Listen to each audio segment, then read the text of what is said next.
let's talk about COVID because, yes, that's still a thing. We're going to be talking more and more about bird flu as well. We will touch on bird flu today. Let's talk about communicable illnesses, airborne communicable illnesses in our communities. Let's do it, okay?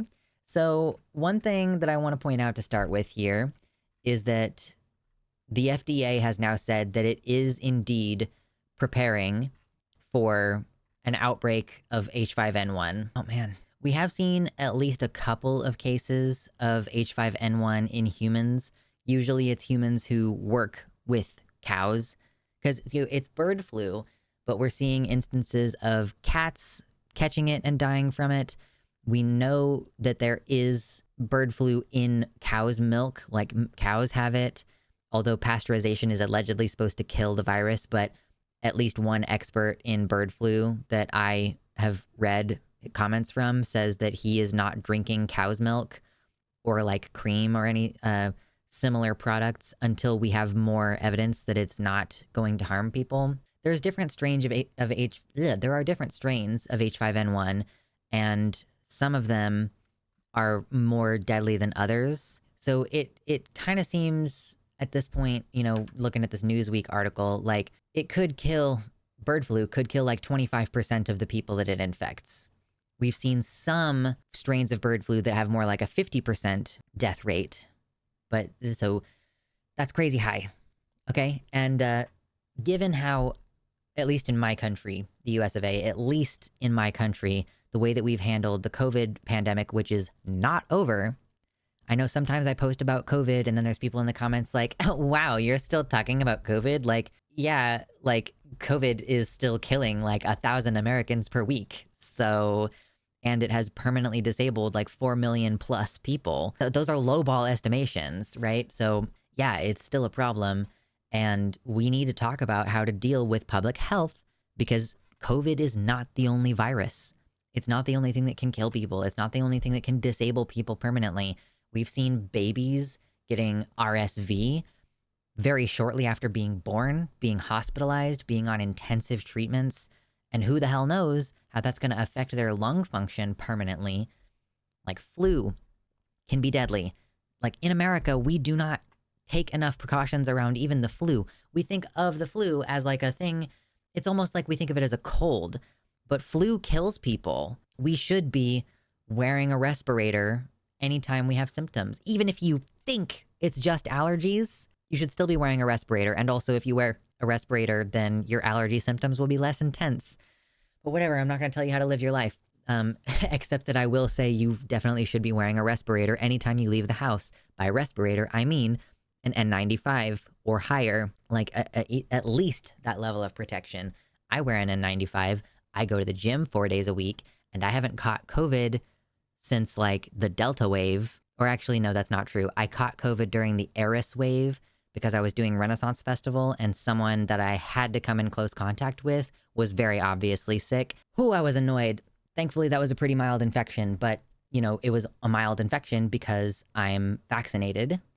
So we do still need to continue to get vaccines. And the vaccine subject is the thing that I really wanted to bring up initially today, because if you're uninsured or if you're underinsured, like I have this streamer job, I don't make a huge amount of money, and I live in Kansas where Medicaid has not been expanded. Like if you're a poor person, you just don't get to have Medicaid, which is like the public health option insurance in Kansas. It is only for people who have like a proven disability, or like maybe if you have children, you can get on Medicaid on account of the fact that you have children. But Kansas just opted not to expand Medicaid. So I have to rely on stuff like the Bridge Access Program, which you may have heard of. Like the Bridge Access Program is what has made COVID vaccines free for low-income people. And it has been creeping up that program is going to come to an end unless we pressure our politicians to continue funding it.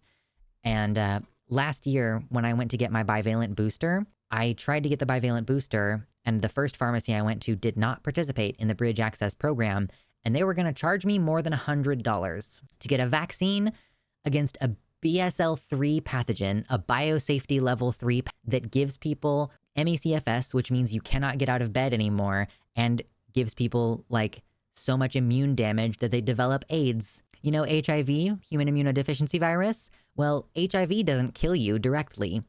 You can have HIV and take antivirals. If you let HIV go untreated, you end up with damage to your immune system, and AIDS is acquired immune deficiency syndrome. And if you catch COVID over and over again, it will damage your CD4 levels enough to give you AIDS. So this year, you know, we've been wondering, like, how is this going to work? Are they going to extend the bridge access program?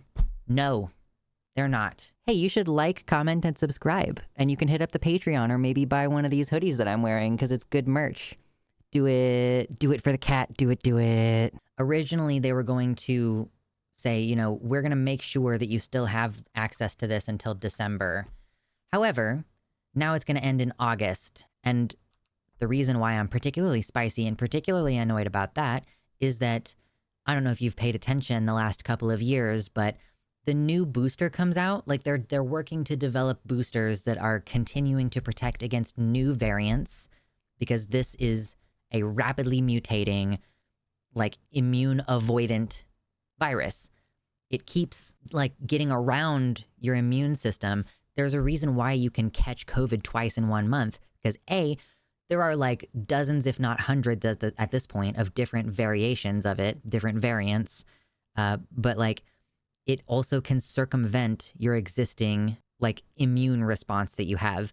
So it's really egregious to me that, oh, they were initially saying, oh, this is going to go until December, but now it's going to go until August, because that means when the new booster comes out in September, you will not be able to get it for free. If you have insurance, your insurance may or may not cover it, but there will be no bridge access program. So I would recommend, it's not going to be the same, but if you can get a bivalent booster, the newest one, if you can get a new booster sometime this summer before the bridge access program ends, I would recommend doing that, even though it's not going to be like the most up-to-date booster. But you're going to have to pop $100 for this vaccine, like a medically necessary life-saving vaccine that anybody needs to get. It doesn't matter if you're immune compromised. First of all, if you have ever had COVID, then you are immune compromised. And like, yeah, it's just going to be, I guess you're screwed. You have to pay $100. The price gouging on this is absolutely insane. And it's because of funding cuts. It's because of like funding cuts. They are sending another $1 billion to Israel to help in their campaign to destroy every child in Gaza, but they can't extend funding to make sure that adults, adults, children, old people can have access to this vaccine. Yeah, had to pay £100 for a COVID booster in the UK. I'm surprised that they even gave you a booster, because I've heard people say that in the UK you can't get one unless you're like medically vulnerable, specifically, like unless you can prove that you're medically vulnerable. But maybe that's just, they won't cover it on the NHS is probably the thing. Yeah, double whammy. We're going to kill Palestinians and kill poor Americans all at once. So I'm livid. I'm livid about this. Oh, the UK has only been available privately for 2 months. I'm so glad that you're able to get a booster, even if it's £100, because I know for a long time y'all weren't able to get any boosters over there. Our government sees both deaths abroad at the costs of deaths domestic as a win-win. Like win-win on all counts. They're going to continue making it harder and harder to get disability benefits. I know in the UK they're making efforts to make it even harder to get disability benefits while pulling a let it rip. Like, okay, it's not just let it rip that they're doing here with COVID. The policy of the Democrats since Biden came into office has been like, vax and relax. Get the vaccine and then continue your life as usual, which is objectively a terrible idea. Terrible, terrible, terrible policy. Does not follow the science at all. To just vaccinate and then go on like huffing everybody's disgusting plague air. No. Wear a respirator. But like, if your policy is vax and relax, how are you going to like go, yeah, well, we're not providing vaccines anymore. Like, suck it. Pay $100 to Pfizer to get this vaccine.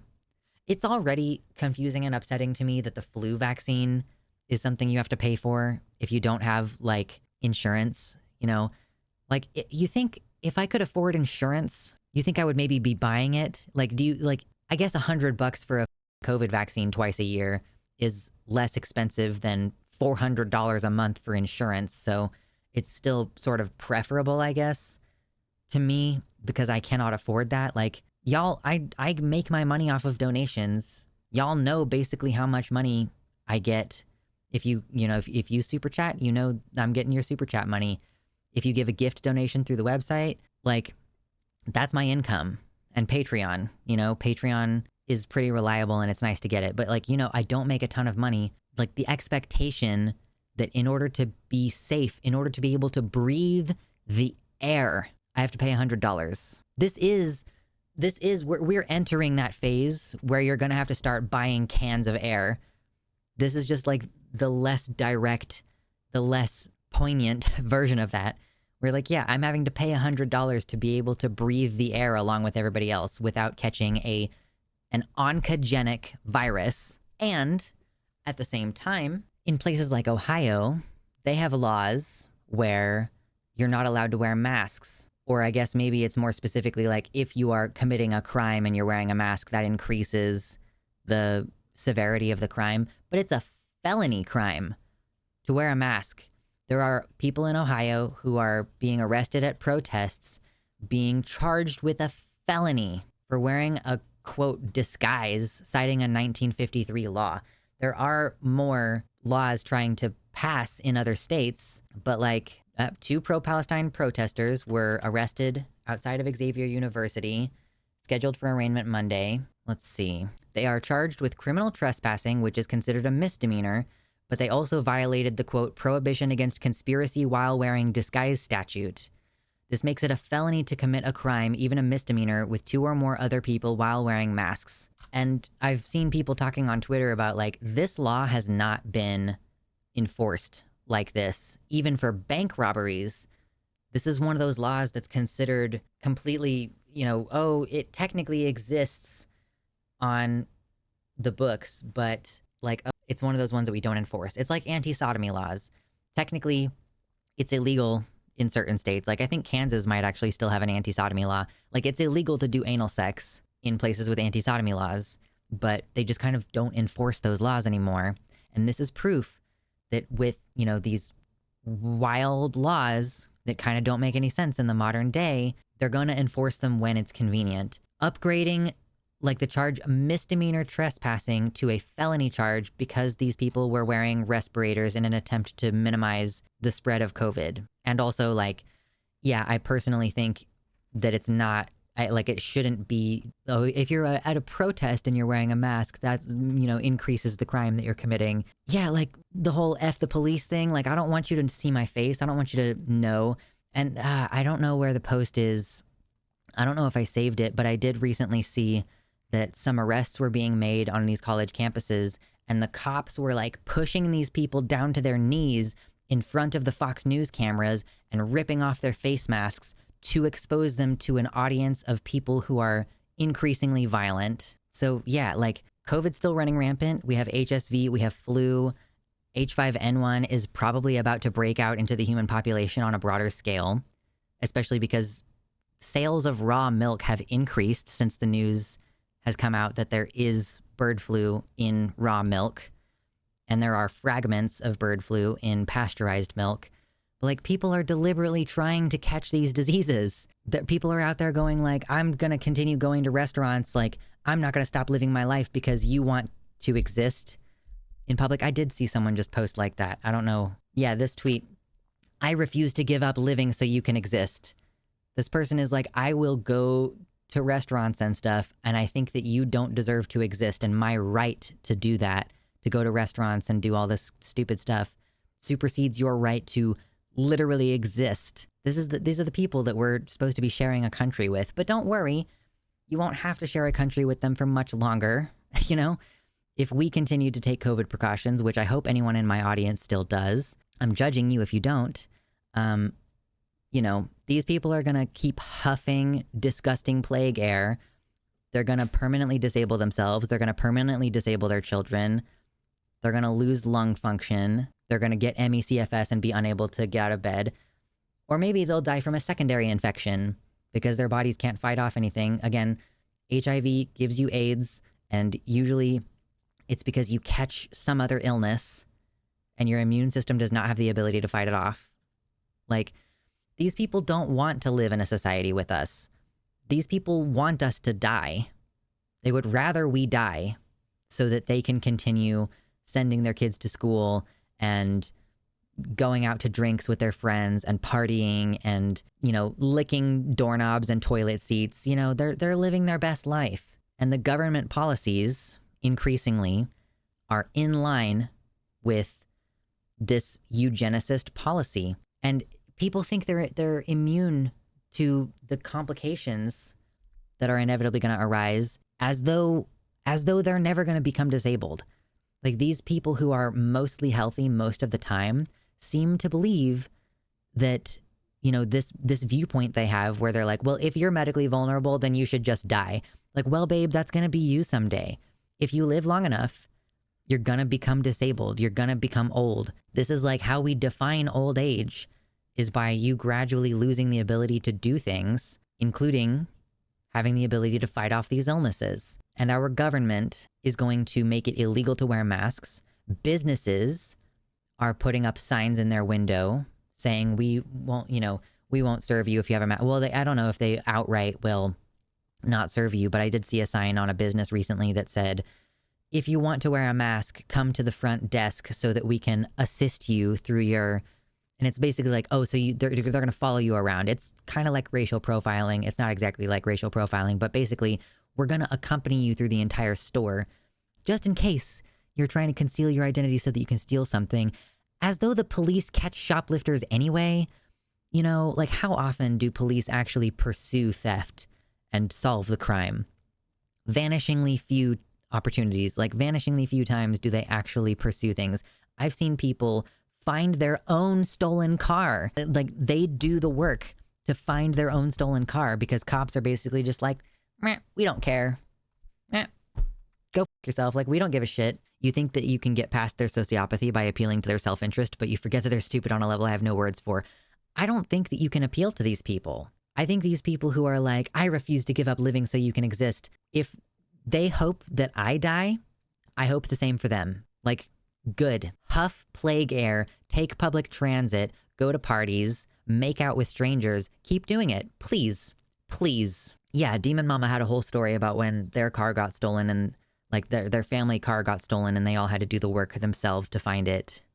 Yeah, without cops who's going to show up in a few hours and say they can't do anything. I don't know what I would do if I lived in a place that tried to criminalize wearing a mask. I think I would get arrested. I mean, what? Am I going to stop going to the gym wearing a mask? Like, what? Am I going to unmask at the grocery store? No. There's like a 0% chance. And I live in Kansas, which is very conservative and may very well head that direction where they try to criminalize people wearing masks. We might even have one of those 1953 mask laws like Ohio does and start trying to enforce it. But also, to be fair, I don't go to protests. I think that that's kind of the crossover issue, the intersectional issue here, is that these people are protesting and then being criminalized because they're wearing masks at the protest. Maybe it would be the case that they wouldn't enforce this law if you were just at the grocery store. Yeah, I believe she told about the chase scene. I heard that from like Gayfesh, I think. Prosy, they're criminalizing wearing masks. Pro-Palestine protesters arrested under a misdemeanor charge of trespassing.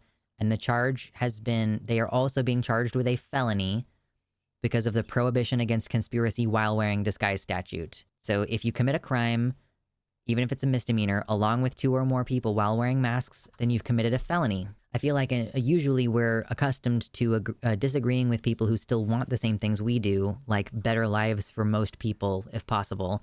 But those people who are generally mistaken about how to get it or who have different ideas about how to get it, they fundamentally disagree on what the goals of a society should be in this instance.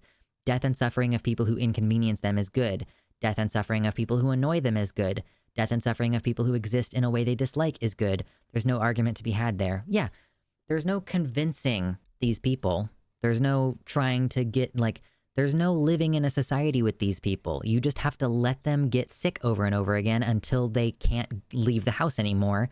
And then we can all go on and continue living in a sane society. Reminds me of a joke in Arrested Development. They made the people protesting the military go in a cage where no one can see them to continue their protest legally. Yeah. And you see more often they're criminalizing things like blocking traffic. You know, like how much more effective is a protest that's blocking traffic versus how effective is a protest where they're on the sidewalk waving signs? You know, there's a reason why people block traffic. It's because we're saying, look, these actions that you're taking are destroying people's lives or stopping people's lives or like harming people. And like, you don't get to have fluid traffic. You don't get to have easy living. Like, you get your lives disrupted until like the disruption that's being done by the government stops. That's the point. Protests are meant to be disruptive because like the whole thing about them is like protest is what happens when voting stops working. Protest is what happens when the will of the people is being ignored. And that's like protest is our way of saying, excuse the out of me. You're gonna listen and you're gonna change things or we're gonna shut down the highway. Like that's how this works. And even protest like that is the compromise position to showing up at your house and burning it down. This is what these people don't get. If you crack down on legal protest, if protesting the way that we usually do becomes illegal, we're gonna do increasingly illegal shit. Like if the consequences for protesting at a college with a mask on, if that's a felony, then we might as well burn down your house. Like that's the compromise position is peaceful protest. And these people are going to find out. They're going to find out. Right now is the around phase. Eventually they're going to find out. Blocking ambulance and fire services is an issue. Protests always make way for ambulance and fire services. They don't ever stop those things from getting through. Protests that block roads, they always make way for ambulances and fire trucks. Yeah, if it's the same level of offense, then you might as well start looting. Like if simply being at the protest with a mask on is going to get you a felony charge. It's kind of like when they criminalize abortion. It's like, you know, if you are sexually assaulted and you become pregnant, if you live in a place where it's like a crime that you will end up in jail to get an abortion, then you might as well kill your rapist. Like, what incentive is there to not do that? Like when they made all punishments for crimes the death penalty, people started doing worse crimes. Yeah. If you're going to hit the death penalty for stealing bread, then you might as well go and steal thousands of dollars worth of stuff. Like, you might as well shoot someone in the process of doing your robbery. So look forward to more civil unrest. Look forward to more mortality from H5N1 as that inevitably enters the human population. Yeah, if there's no-fault divorce, yeah, it's crazy how many men end up with like mysterious levels of poison in their food or simply go missing. I don't personally have a grandma with a story like this, but I know that there are grandmas out there who have stories about like, yeah, Edith's first husband, you know, he was a no good man and we took care of him. If divorce is illegal, that's what happens. Like it's several First Amendment problems here. That you can't be wearing a mask in public. First Amendment violation, right? I should be able to wear whatever I want. That's freedom of expression. The right to protest, that's supposed to be guaranteed under the First Amendment. People are going to freak out if these rights keep getting chipped away like this. Anyway, wear a respirator. Point blank period. Anytime you leave the house, there's wildfires, there's pollution, there's COVID. The police are trying to track your location. Wear a respirator. I bought a box of 20 N95 masks for like $40 at the Home Depot. And, you know, I'm not wearing them for 8 hours at a time. So I'll usually wear the same mask for like a couple weeks for like, oh, here's an hour at the grocery store. Here's an hour at the gym. No exceptions. Wear a respirator. Thank you. All right. That's probably the end of the segment. That was a spicy segment. I'm going to have to edit that quite a lot. I'm going to have to bleep out a lot of words. I don't think I could go to work with a respirator without getting mocked by coworkers and questioned by customers.